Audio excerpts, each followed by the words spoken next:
Welcome to Total Health Television. I'm John Barson. This is another show in our e-biking and solar series.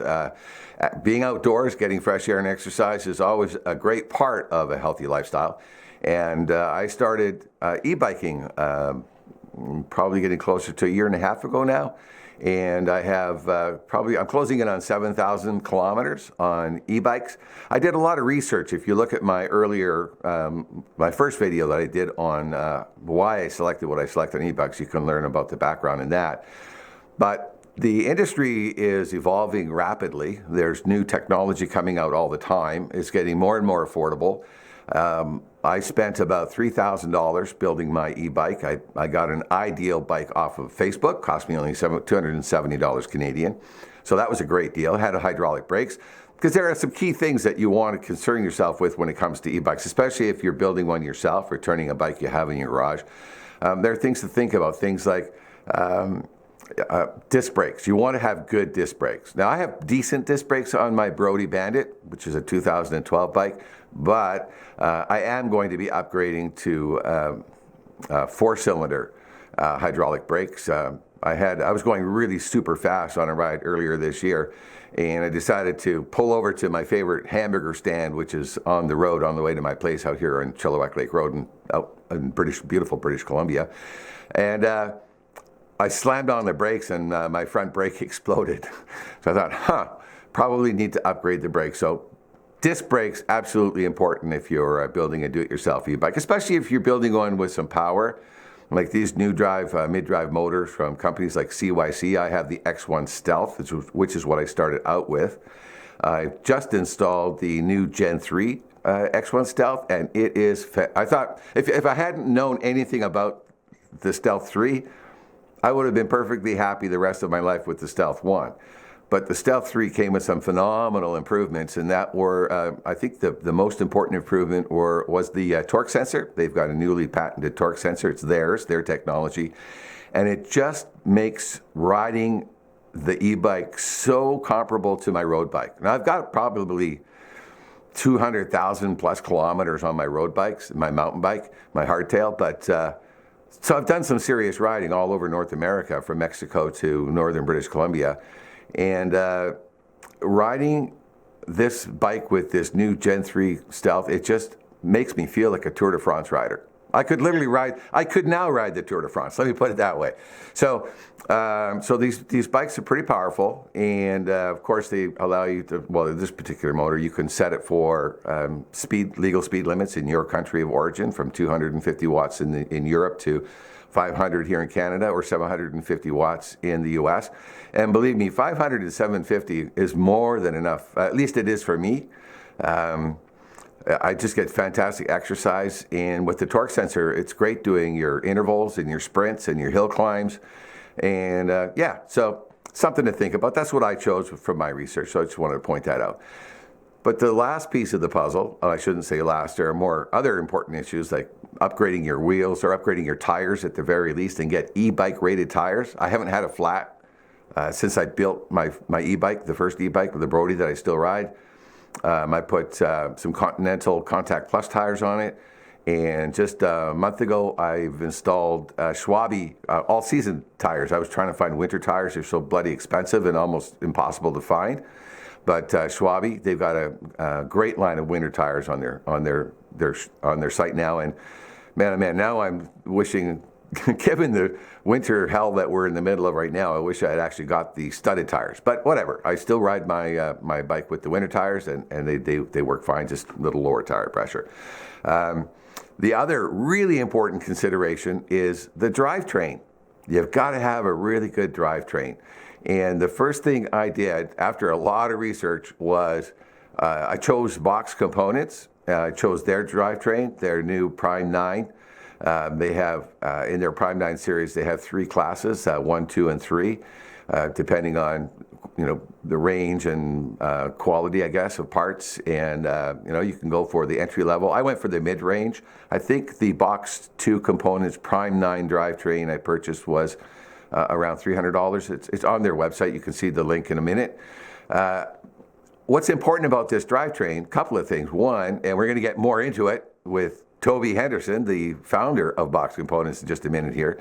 But it's a 1x9 drivetrain, and it's designed for e-bikes. So it's got a thinner profile, so your chain line stays straighter, much straighter. Also, the rear cassette is all steel. And their chain, you can use other chains, but their chain is specially designed because of the way their rear cassette is designed. They can actually it has a thicker sidewall. So that means less stretching, which is very important on an e-bike because of the torque that you're going to have depending on the type of motor that you have on your e-bike. So you want to have a chain that's going to last longer, and we're going to get into that. So without further ado here, let's bring in the man himself, who I've been wanting to talk to for quite some time to get the story behind Box Components. Toby Henderson, Toby, a.k.a. Hollywood Henderson, has a long history in cycling. He's the president and founder of Box. He cut his teeth as a professional BMX racer from 1979 to 1988, so we're in the same age range. He went on, he got a second win as a professional mountain bike racer, and he did that for 10 years, from 1988 to 1998. So all in all, about 20 years, 2 decades in cycling, and we're going to bring him into the studio right now. Toby, welcome to the program. Hi, John. Good to see you. We've chatted before, and I've wanted to do this interview for quite some time. So let's just talk a bit about your cycling first, off the top here. How did you get into competitive cycling? Well, it's kind of funny. We go back to 5 years old, but 5 years old, I went off a curb and on my bike, and I pulled it off, and I thought this is the greatest thing in the world to fly off a curb on my bike. So by the time I was 9 years old, I was jumping all the neighborhood's kids' bikes and doing all this crazy stuff. And at 12 years old, I went to work at a bike shop, and I just was in cycling at that point pretty heavily. And as we talk further on, we'll talk about how I got into the business side of it, because at 12 years old, in the bike shop, I wanted to make bike parts. That's what I wanted to do with my life. But my cycling career got in the way for 20 years. So at 16 years old, I had been racing since I was 12.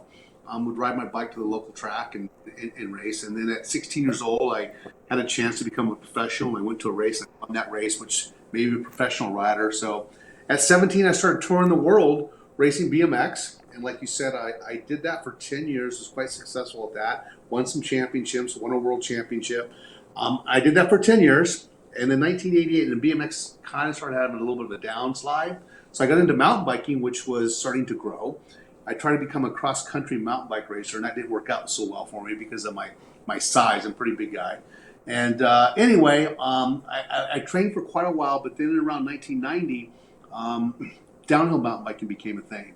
And with my BMX background and my fitness, trying to be a cross-country guy, the downhill thing just clicked for me. And went on to do that until 1998. I was 38 years old at that point. It was time to get off the bike and start that business that I wanted to do when I was 12. So basically, the business now is based upon my experiences of 20 years and the products that I think I should have had or wish I had or felt could have been better. And the whole premise of Box Components is that we are making products that we feel that the rider needs that other people aren't doing. And it all comes from a feel I had for 20 years as a bicycle racer. So that's how we got here. Yeah, I think that's a really good point because, these large companies, their biggest concern is their bottom line and keeping their investors happy. So they tend to stick to manufacturing for the larger market, whereas a small company like yours, or I shouldn't say small company, huge company like yours you're in Southern California, correct? Yeah, that's tough enough being down here with all our taxes. No, yeah, we're Southern California.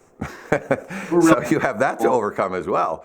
But yeah, I love supporting companies like yours that are innovative, driven by people who grew up in that particular vertical, and bring those that knowledge that if I could just tweak this, or if I just tweak that, boy, if they just provided me with this when I was racing, man, oh man.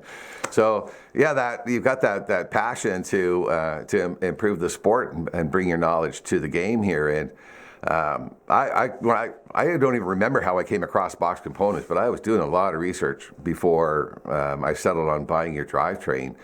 What was? Let's go back to the beginning of the company here. So when you founded the company, what were your first project or two that got you off the ground?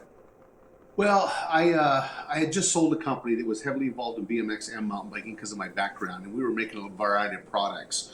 And when I sold that company, I knew that that company wasn't going to really go after BMX racing as much as I knew how to. So I basically started making better products than I had before, and we became the BMX leader within 2 years. I created 700 SKUs in 2 years. Now, of course, that is a lot of this crank lengths, crank colors, these things. So it goes quite fast when it comes to SKU count. But I went after BMX because I knew that the other companies weren't going to. This would be a little bit easier, low hanging fruit, I should say. And by the time, like I said, in 2 years, we were the leader in that. But carbon fiber forks was one of our first big products. And then we went to cranks, we went to handlebars. But the whole premises of our BMX program is oversized technology. Technology I had learned as a mountain bike racer by going from a 10 millimeter axle to the 20 millimeter axle, completely given a different bike handling experience. So I brought that learning curve or learning experience I had as a mountain biker to BMX, and it took a long time for them to understand the technology and why. But now every bike has a 20 millimeter front axle. Every bike has oversized spindles and oversized handlebars and things that give the bike forward momentum. And that's how it kind of started. And then because of my mountain bike career, obviously we got into mountain bike products. And then we realized that we really wanted to stick with one category, which is drivetrain. Only because there's only two, players in that, Shimano and SRAM.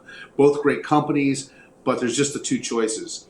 So when we went after that, and how I think you found us, John, was the Prime 9. When we went after that business, we started chasing, the dream of 10 gears and 11 gears and possibly 13 gears down the road, right? And we realized there's no way a smaller company like us is going to keep up with the big dogs. And we started looking at the failures or the problems with multiple gears and realized, especially on an e-bike, that you don't need all those gears, that the gap between the gears can be bigger. So we took modern range, one by range, which is 50 tooth in the back, and 11 or 12 at the bottom, and we just made it 9 versus 12.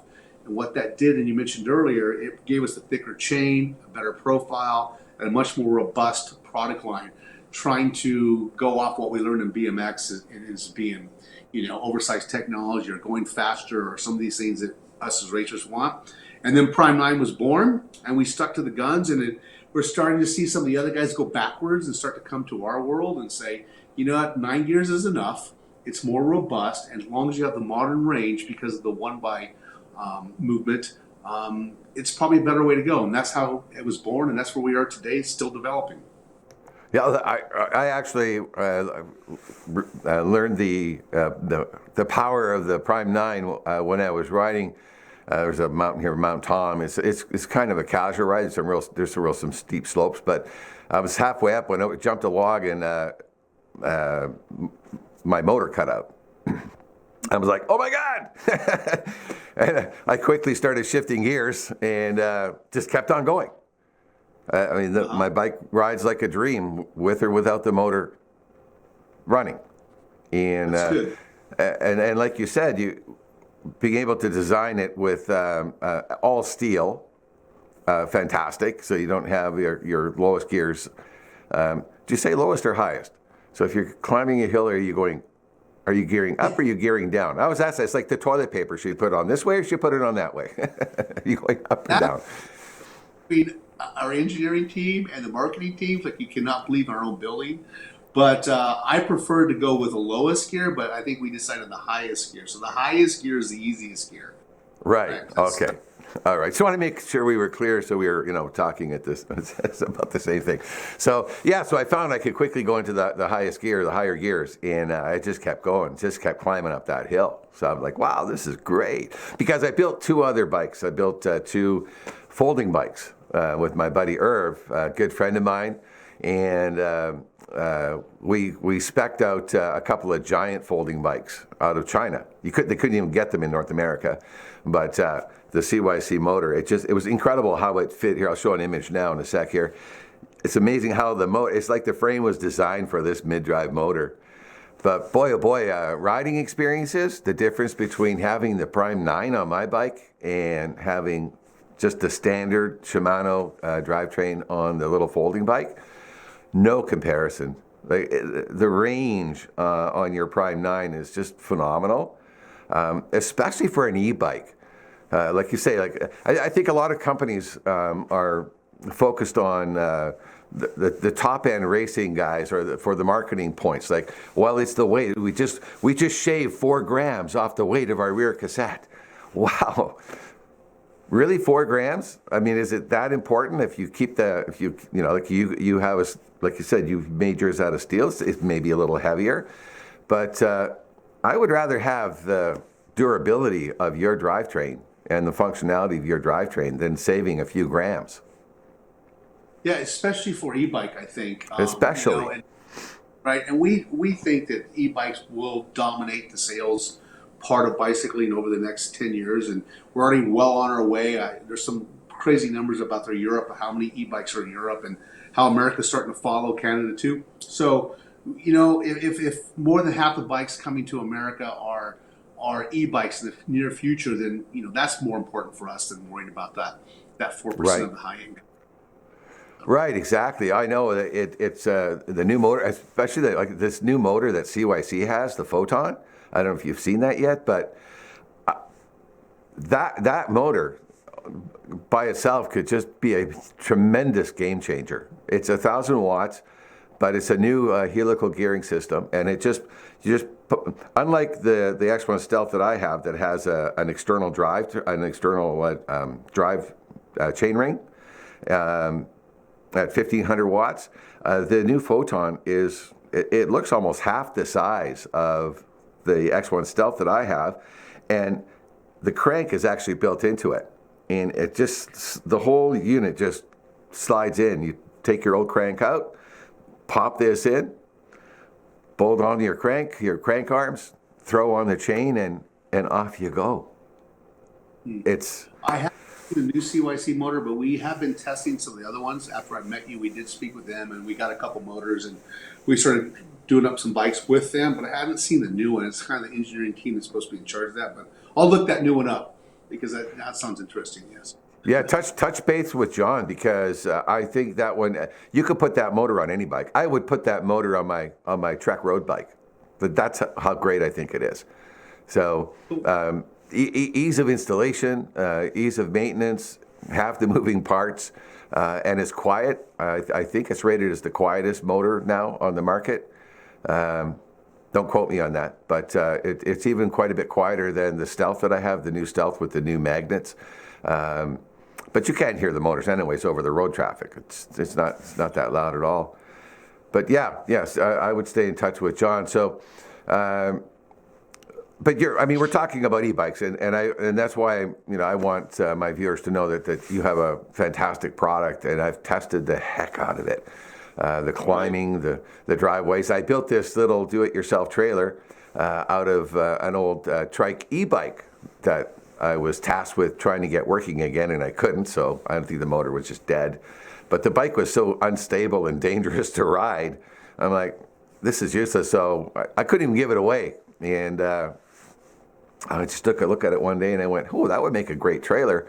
An hour and a half later with my Sawzall, I had a trailer. And man, that thing just tracks behind my bike at 50 kilometers an hour. I don't even know it's there. So, and I keep drivers off of me because every once in a while I drive in with my propane tanks in the trailer. So nobody wants to hit me when I'm hauling propane tanks. So that's when I feel the safest on my e-bike. Oh, propane tanks, better give them lots of room.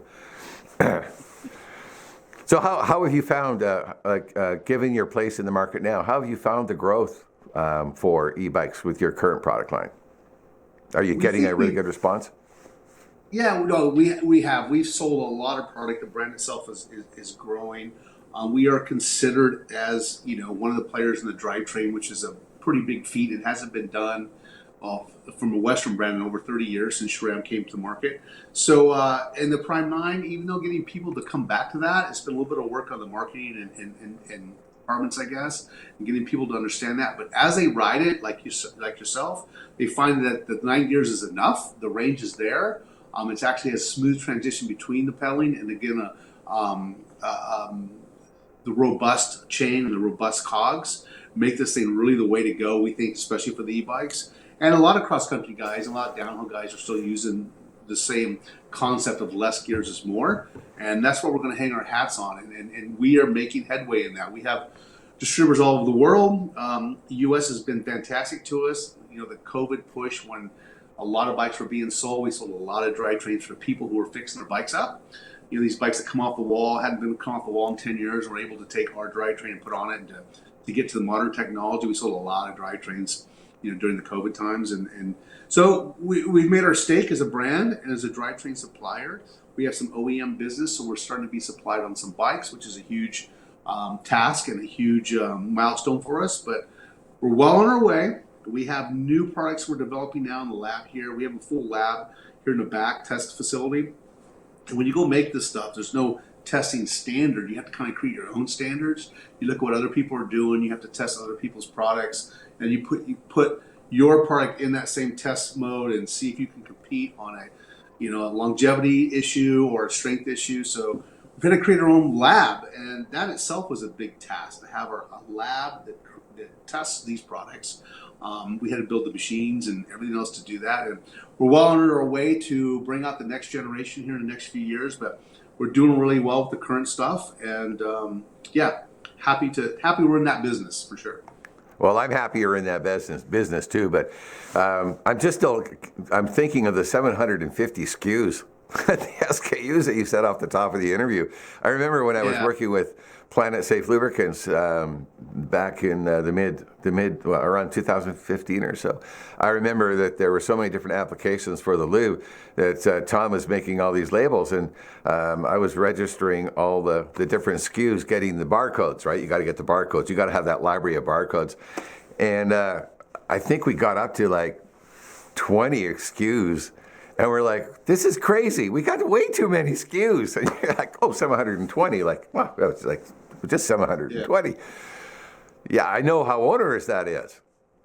Yeah, wow. And vendors amongst the products, so the purchasing team has to have relationships with 20 plus vendors, but if you're going to make a plastic number plate or a rubber tire and everything in between, which we do for BMX, right. It takes a lot of specialty vendors, and of course a team of engineers to put all those things together. And for BMX racing, we've done that. We, other than the frame, because we're a component supplier, we make every single part for a BMX race bike, for a kid 3 years old to a man 80 years old.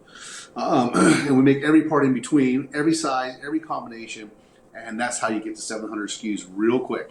So. I guess. And then you have to keep track of them all.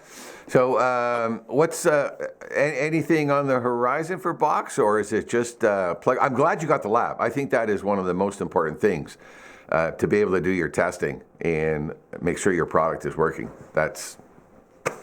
We have a generation coming. I don't want to give dates and all that, only because it's not quite ready yet. We are working on the next generation product, learning from all the stuff and all the product we have in the market. And we're pretty happy with that, and that's how the lab kind of started. Our original stuff was a little bit, we did a good job of it. It took us about 5 years to get the original stuff to market, but we learned so much from that. And now with the test labs to do the second generation, we're really comfortable with that. It's got a dynamic look, a dynamic feature, and it's just everything we've done so far. So we're going to show that hopefully sometime next year, and we're pretty excited about that. But that's kind of what we're doing. And then of course we'll take that next generation and apply it on all price points over time and move forward just like the other guys. So excited about that. I think that the next time around will be much better than what we did the first time, right? So, but the first time took about 5 years to get Drivetrain to the market. It was right. Oh, I bet. Buy a book. Well, yeah. I mean, and you're at that point, you're a new company, a new product line, untested, really. I mean, the bike companies are so used to working with the same, like Shimano's and the SRAMs and the Campagnolos and so on, and then this Toby dude comes along, yeah, I got this new drivetrain and I'm going to change the world. So Yeah, I would imagine there was a challenge to get into the market at first. yeah, I think I was just naive enough to give it a try. I think if I Right. wasn't naive, I probably wouldn't have tried. But here we are. We're pregnant with it. We're doing it, and and so far it's been okay. It's not been an easy road by any means. Patents are a problem. IP and all that. So we have a team of people that just focus on that to make sure we're making things that doesn't infringe on other Yeah. people's IP. Yeah, that's a whole game. I would imagine that would be, you'd have to have a team of guys going through all existing patents. So you come up with an idea, and then you got to go search to make sure that somebody hasn't already created that before you drop a boatload of money into it and develop it and bring it to market, and then some guy in wherever Yeah. sues you. And Yeah. we probably hundreds of patents when we're looking at a certain product that other people have, mostly the bigger guys. And a lot of these things aren't even to market. They just like to shelve these patents to keep other people away. Right. So a trick too. But mostly we find if we see something that we may infringe, we just have to tweak it enough. And luckily, the legal team that we have can read these patents properly and get us in a place to where we feel comfortable of showing the product before we get ourselves in trouble. So we've done a pretty good job of that. Right. And that, like I said, probably as hard as actually developing the product is to making sure the product does not infringe. So yeah, a lot of Right. big process. Yeah. Yeah. Wow.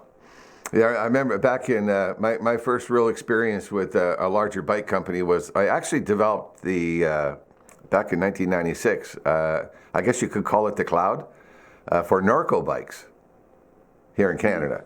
So they had at the time they had over 4,000 resellers, Yeah, they're one 300. of our customers. Yes, I know Norco well.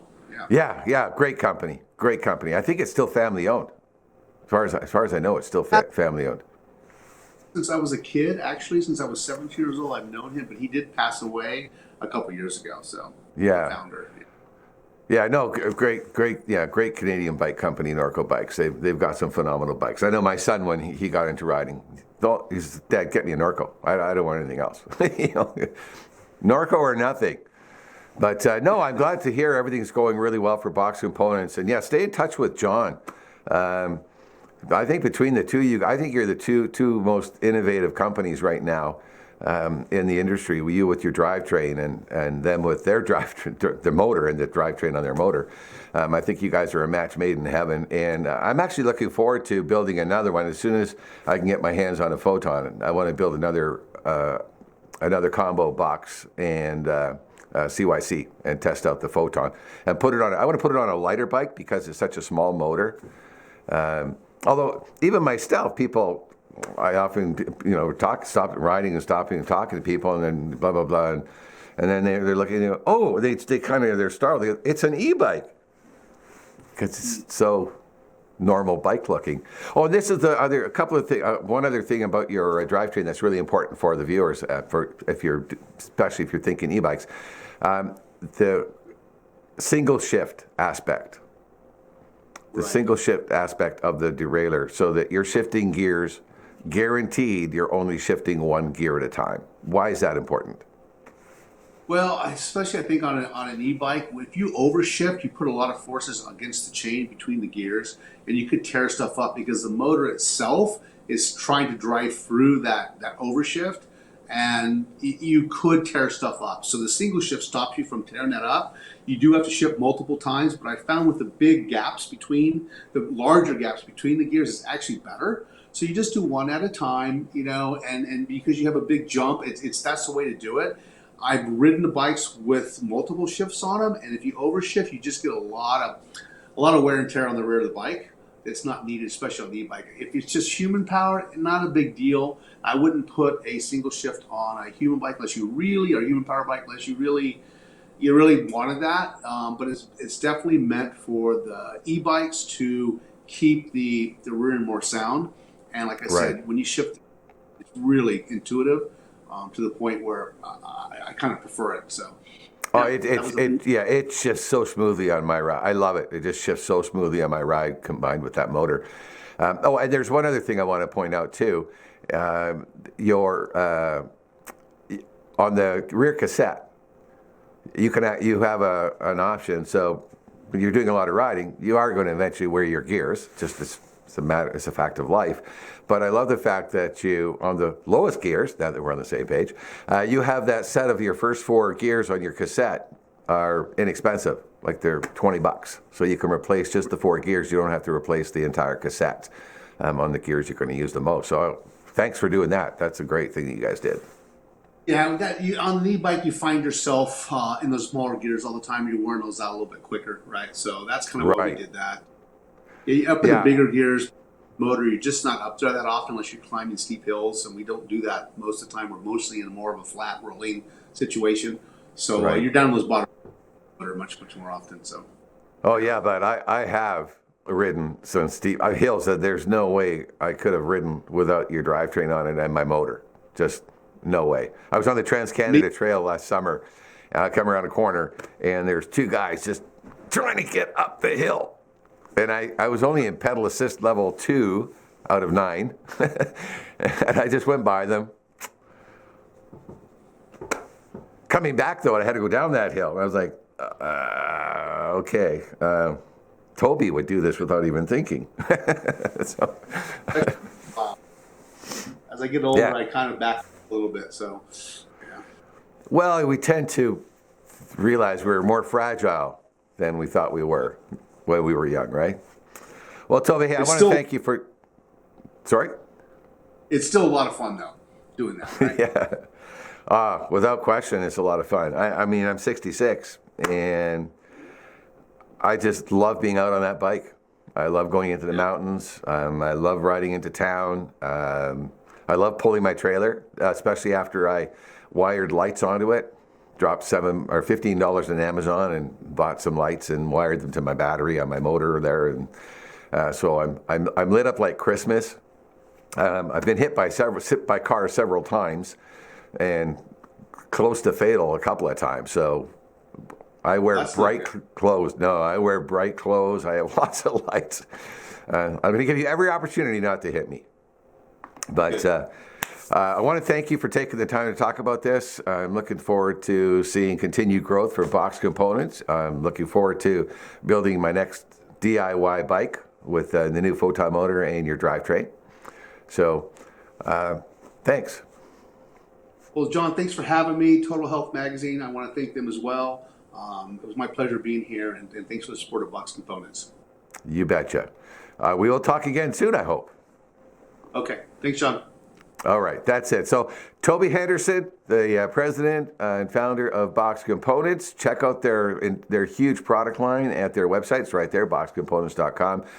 You won't be sorry. They're a great company, great support, and they have great support too. I should point that out, Toby. I remember when I first got the setup from you guys, I had questions about, because I'd never actually ever set up my own derailleur before, and because of COVID, the bike stores were swamped, and they wouldn't even look at my bike. They're like, well, if you didn't buy your bike here, we don't have time to work on it.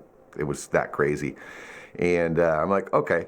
So I had to set up the derailleur myself, and with the help of your guys that were right there, it was great. So your service and support was also excellent, and I want my viewers to know that. All right? I'll let the guys know. They'll appreciate that. Yeah, I really appreciated that. And the response time is so quick. And Jorge the other day, he responded to me so fast. I was like, oh, okay.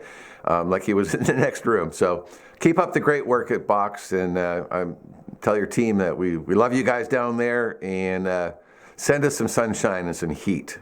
That's the only thing we ask right now. Here, I'll show you. This is what it looks like right now. Here we go. Ready? There you go. It's actually a lot colder than it looks. But we are going to be having a white Christmas. I just took that picture this morning at the end of the driveway outside the studio here. And yeah, should have got those studded tires. That's all I'm thinking about now. But yeah, so that's it. Thank you, Toby. We'll be in touch.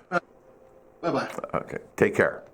So once again, that's Toby Henderson, Hollywood Henderson, and Box Components. I'm John. This is Total Health Magazine. See you next time. Stay healthy.